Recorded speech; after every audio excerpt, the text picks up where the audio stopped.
stand on your own, Quinn. You're not the type! But me, you need me!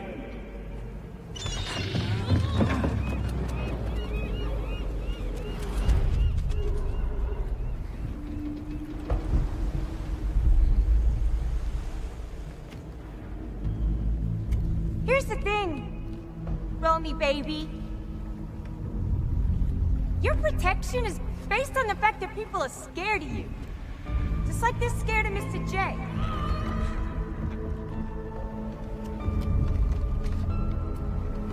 But I'm the one they should be scared of. Not you, not Mr. J.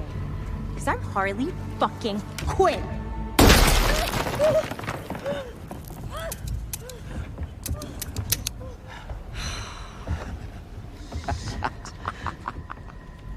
That was super embarrassing. Sure was. You think you could beat me? You're a fucking moron. I'm sorry, kid. And I'm sorry I tried to sell you. That was a dick move. For what it's worth, you made me want to be a less terrible person. Ew.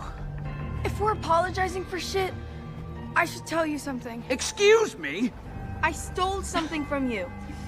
You slippery-fingered little turd. I took your ring. My ring? Dope.